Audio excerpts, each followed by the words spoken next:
Una semana más, con el gusto de compartir este espacio con todos ustedes, es Causa y Efecto, que se transmite a través del Instituto Morelense de Radio y Televisión. Miguel Ángel Rivera, Leonardo Valadez, su servidor Guillermo Correa, con temas que sí revisamos, porque son muchos y no nos da tiempo abordarlos, pero que sí es necesario en este caso hacer algunas acotaciones. Miguel Ángel, Leonardo, gracias. ¿Qué tal? Gracias a ti por tu conducción, muchas gracias. Por su compañía y por sus aportaciones, que siempre son retroalimentación, ¿no? En el periodismo creo que todos los días hay que estar en este menester de abrevarse, y más cuando se requiere de alguien con experiencia como son ustedes. Y precisamente son días difíciles para el periodismo, Miguel Ángel, Leonardo, que se han vivido. Un atentado más que ha colocado, ha encendido los focos rojos, colocado a los periodistas en un escenario de vulnerabilidad. La libertad de prensa, los riesgos y los retos, desafíos que tienen por tocar intereses, particularmente cuando se habla de cuestiones de seguridad. Pero lo ocurrido en Chihuahua, pues sí llega de nueva cuenta a mover una serie de emociones también. Sí, bueno, hablabas en términos generales de lo difícil o de lo peligroso que luego se convierte el oficio periodístico, tan apasionante y con aspectos también tan agradables, sin los cuales pues no estaríamos sí, claro. aquí. Pero bueno, yo creo que bueno, hay dos tipos dividiría en términos generales, aunque son malas las generalizaciones, dos tipos de perseguidos. Unos por la delincuencia, que generalmente estaban vinculados con el narcotráfico por las informaciones, no porque sean parte de una organización, sino porque reciben las presiones de los grupos para que se callen o para que digan cosas, porque también pagan para que se difundan las cosas malas del otro grupo, de los rivales, y el otro que es los periodistas que se vinculan a proyectos sociales. Y es que es muy difícil separarse y dejar de sentir los problemas sociales. Cuando va uno al campo o en las mismas ciudades y ve los problemas que tiene la gente, pues no puedes menos que solidarizarte. Y entonces en este filito tan difícil, ese es donde generalmente el periodista resulta perseguido, porque tiene la posibilidad de agrandar la voz de lo que dice la sociedad.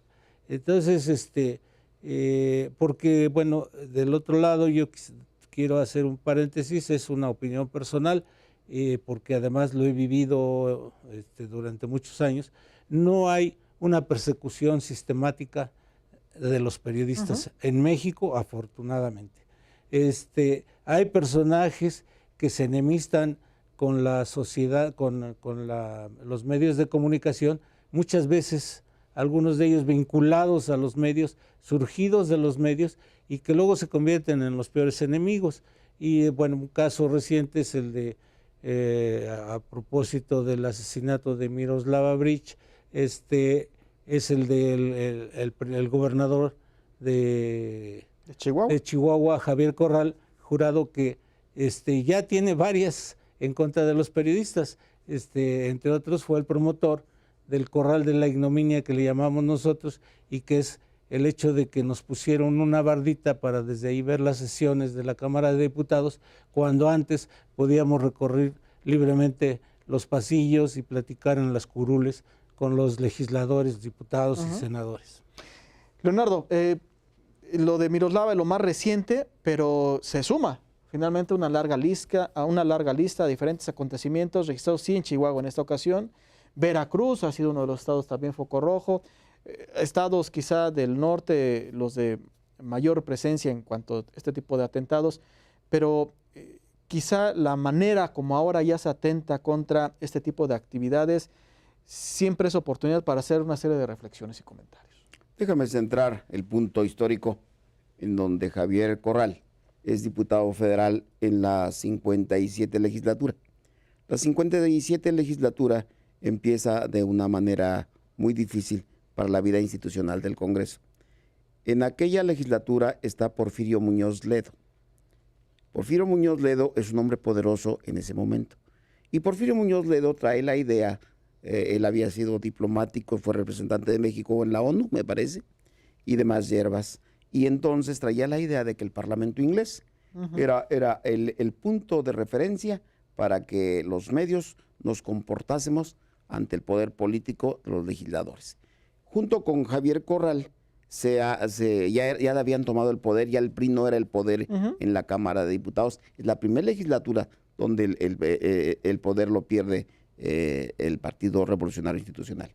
Entonces crean, molestos, porque los señores periodistas, que debo decirte, de un grupo de 40 a 42 periodistas que solíamos estar en la Cámara de Diputados en ese momento, hablo de 1900, si mal no recuerdo, 96, 97. Sí. Del 96 todavía brincamos de la 56, brincamos a la 57. En la 56 sabemos 30, 40 periodistas. Hay que recordar que cada periodista tiene su cubículo, su computadora, su teléfono, bien organizado en la Cámara de Diputados. Y en época antigua, en las calles, en Xicoténcatl, en el Senado de la República, tenían casi un despachito en las orillas de las bancadas, en donde cada periodista tenía su espacio y desde ahí atendía todos los asuntos. De un día para otro, de una legislatura para otra, aumenta a poco más de 100, 150 periodistas, porque la noticia estaba en el Congreso, era un Congreso diferente. Sí, ya, más dinámico. Javier Corral fue el artífice de quitarle a los periodistas la posibilidad de dialogar en cualquier momento y conforme se fuera desarrollando la orden del día, los temas de actualidad. Hoy por hoy, Javier Corral, después de ser uno de los más recalcitrantes enemigos del poder, es el gobernador de Chihuahua. Hoy por hoy, todo lo que criticó, todo lo que atacó, particularmente trataba de desplazar todos los días a Televisa, se le revierte y ocurre que en su estado, en el momento de mayor dificultad, hay varios atentados contra ciudadanos, que para mí yo no sé si son malandros o no, varios ciudadanos que han muertos, y entre ellos asesinan de manera inmisericordia a la periodista Miroslava. Cuando el señor es tomado, en un momento, no voy a criticar a quienes juegan golf, Miguel Ángel juega golf. Sí, no, pero entonces el señor gobernador se da a conocer que llega en un vuelo privado, un avión de lujo, para ir a su campo de golf, y está jugando golf, y el Estado está en llamas. Lo dije en alguna otra ocasión, cuando yo retomaba los conceptos de Fidel Velázquez, de La Quina y de otros. Prometer en la oposición es bueno, cumplir es lo difícil. Sí, y es que es precisamente la labor de los periodistas, conscientes todos quienes estamos en esto, los reporteros que pues incursionamos en campo, sabemos de los riesgos, tampoco es de que nos lleguemos a sorprender o decir yo no sabía de lo que ocurre, pero sí es un tema que seguramente estaremos abordando en estos espacios de causa y efecto, precisamente donde debatimos lo que en la opinión pública se aborda y la labor de nosotros como comunicadores, como periodistas, como reporteros, de todo lo que se tiene que enfrentar con la evolución misma, ¿no?, que se tiene en el país y vaya pues la solidaridad para con el gremio. Vamos a hacer nuestra primera pausa y regresamos precisamente a abordar de lo que está ocurriendo en Chihuahua, lo que está ocurriendo en Veracruz y en otras partes de este país.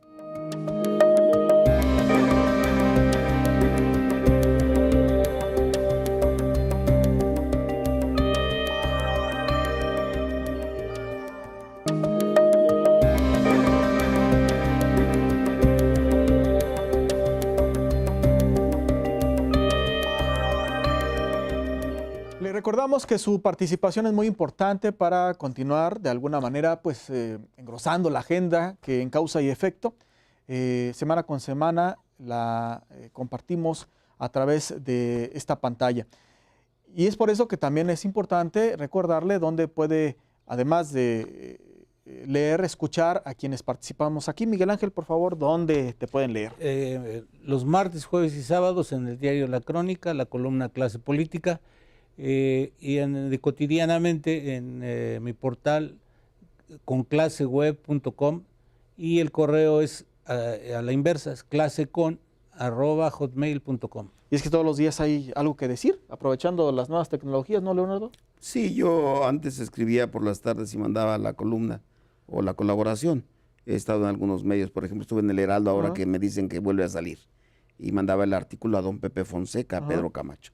Ahora todo está sucediendo de manera simultánea, ahora escribes la información, la mandas por internet y hay alguien que la puede renovar o cambiar de acuerdo al interés. Escribo la columna Causa y Efecto, que deriva del nombre del programa Causa y Efecto, y desde luego en el portal de hombresdelpoder.com, de mi amigo personal y amigo de todos ustedes, Ubaldo Díaz. Oiga, decíamos pues de lo que está ocurriendo en Chihuahua, lo que está ocurriendo en Veracruz, lamentables hechos, creo, en ambas entidades, herencias también quizá mucho de los Duarte, ¿no? César y Javier, una descomposición que heredan tanto Miguel Ángel Yunes como Javier Corral, pero que no los exime de alguna responsabilidad. Ya Leonardo citaba pues lo que recientemente colocó en el punto de la polémica a Javier Corral, que se va a jugar golf cuando, sí, ciertamente era tiempo de fin de semana largo y todo esto, pero olvidándose quizá de lo sensible que es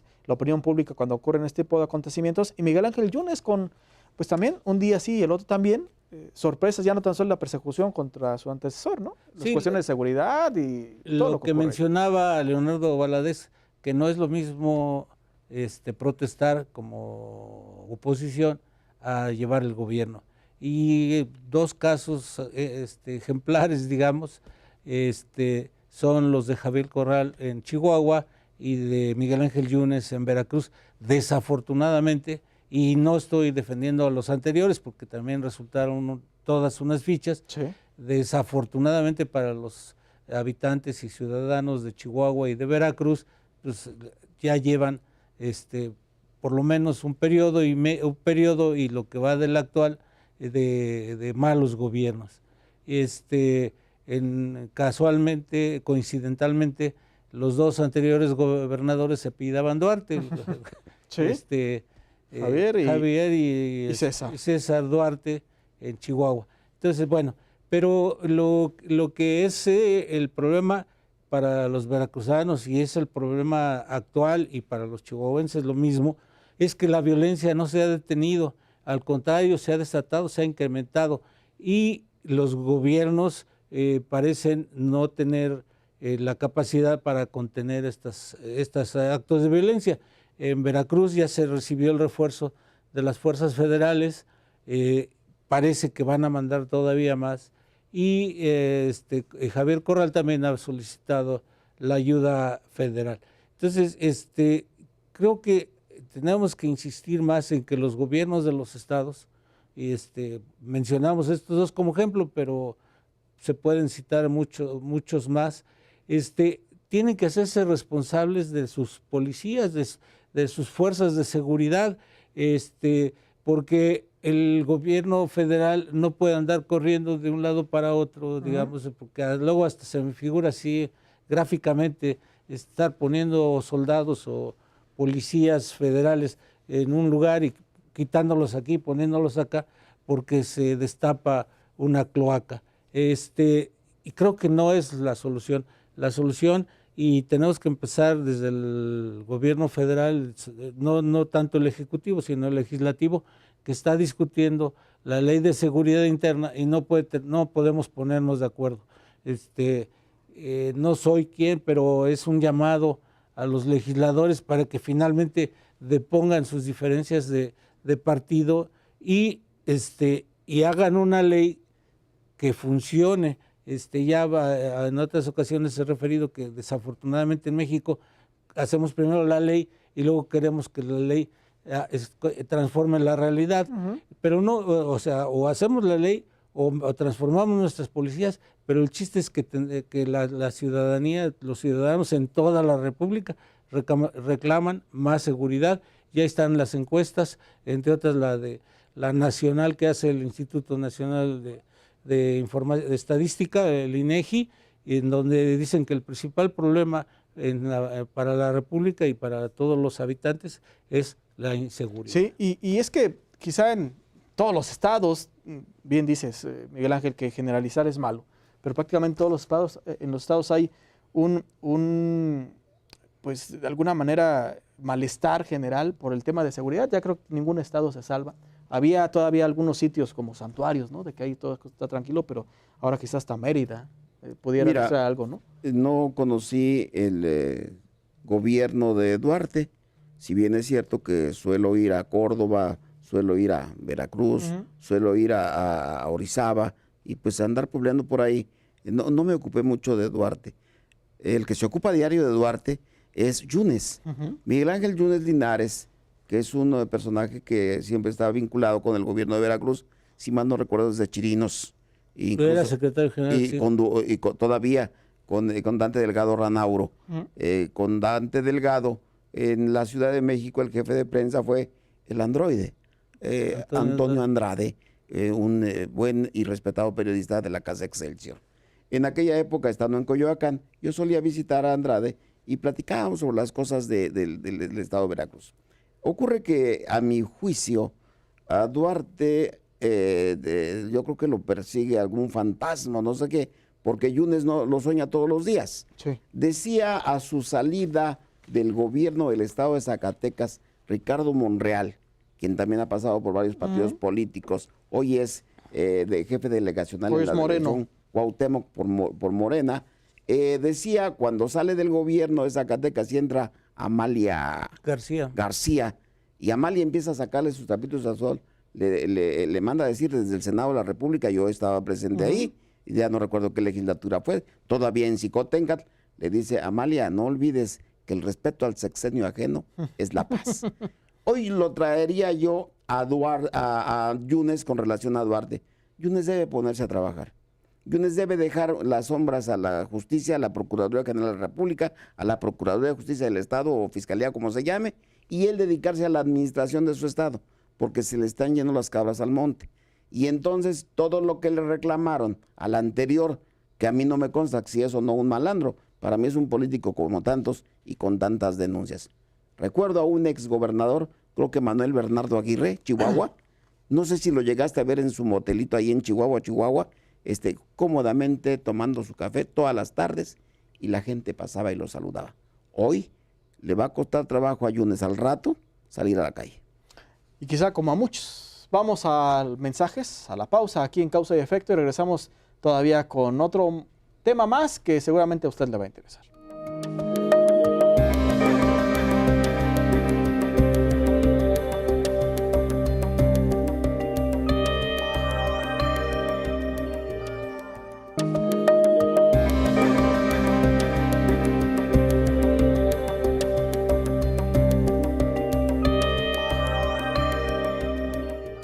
De vuelta aquí en Causa y Efecto, Miguel Ángel Rivera, Leonardo Valadez, su servidor, Guillermo Correa. Nada más brevemente porque quisiera dar más espacio al asunto cultural porque también estamos interesados en esto. Estamos en días donde continúan los gobernadores a través de la CONAGO participando en estos encuentros en los Estados Unidos para solidarizarse con los migrantes. Recientemente Graco Ramírez, en su calidad de presidente en turno de la CONAGO, presentó ya los elementos para una denuncia en la Comisión Interamericana de Derechos Humanos, pero parecía que en Estados Unidos, señor Donald Trump, así venga alguna sanción celestial, pues a él no, ni la sufre ni acongoja, ¿no? Bueno, desgraciadamente tengo que decir que los Estados Unidos siempre se respaldan en las organizaciones internacionales como la Comisión Internacional de Derechos Humanos, pero cuando se trata del ojo ajeno, ¿no? Sí, claro. Cuando es asunto de Estados Unidos, que yo sepa, nunca han resuelto nada, nunca han acatado una decisión cuando un organismo internacional, cuando un jurado internacional les condena alguna cosa. Y sobre todo si el resultado de la condena es en contra de los Estados Unidos. Entonces, pues es un llamado a misa nada más el pedir la intervención de la Comisión de Derechos Humanos. Yo creo que lo importante, lo más destacado que están haciendo los gobernadores es el acuerdo que han tomado de trabajar, y parece que sí están haciéndolo en serio, en defensa de los migrantes. Y con sus pares, ¿no? Sí, ahí sí. en los Estados Unidos. Y creo que sí, porque además en este caso hay mucho respaldo, sobre todo los gobernadores de los estados sureños, de los que colindan con México. Entonces, el trabajo a favor de los migrantes, yo creo que nadie se puede oponer. Es una obligación, es un compromiso social, el recibirlos y recibirlos bien y procurar que lo que no consiguieron en el sueño americano lo puedan tener aquí en territorio nacional. Que hasta Miguel Ángel Mancera, ¿no? Ya también se suma como protagonista. Sí, bueno, aunque está más al centro. Participa desde luego de manera directa como presidente de CONAGO, Graco Ramírez. Garrido Abreu. Garrido Abreu, siempre me ha Abreu, gustado sí. el apellido completo, Garrido Abreu. Lo escribía yo desde la época de los 70 cuando le conocí, y él era de izquierda, creo. Sí, Entonces, yo lo entrevistaba para el Universal en aquella época. Y ahora se agrega Miguel Ángel Mancera. Yo creo que Mancera no quiere quedarse atrás de lo que ha hecho Andrés Manuel López Obrador con los vericuetos y con las altas y bajas que tuvo Andrés Manuel en su gira a Estados Unidos. Yo creo que Mancera se une ahora más activamente a CONAGO. Hay que recordar que no siempre va a las reuniones de CONAGO. Él mismo suele mantener un bajo perfil, pero creo que ya también se está dando cuenta de que si vienen los llamados Dreamers, creo que se llama, van a llegar también a la Ciudad de México, no nomás a Zacatecas, a Morelos, van a llegar a la Ciudad de México, y la Ciudad de México tiene que estar preparada también para recibirlos. Bueno, vamos a hablar de Carballo. Hablamos de los aspectos malos del periodismo o de los riesgos de los compañeros en el trabajo cotidiano, y el lado agradable. Quiero recordar a Marco Aurelio Carballo, reportero del Excelsior en el que yo trabajé, y que además siempre tuvo la inquietud de ser un literato, y escribió varios libros, algunos muy divertidos.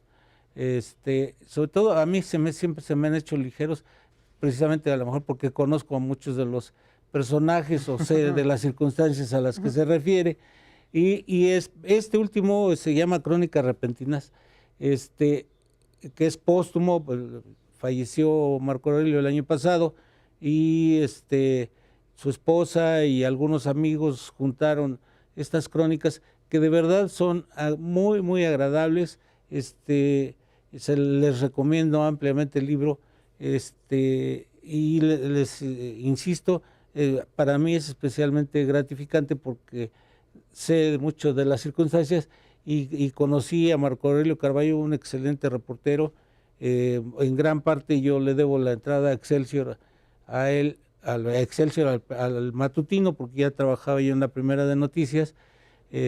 Unas entrevistas que hicimos entre los dos a todos los grandes literatos del boom latinoamericano, y llegaron juntos Vargas Llosa, Cortázar,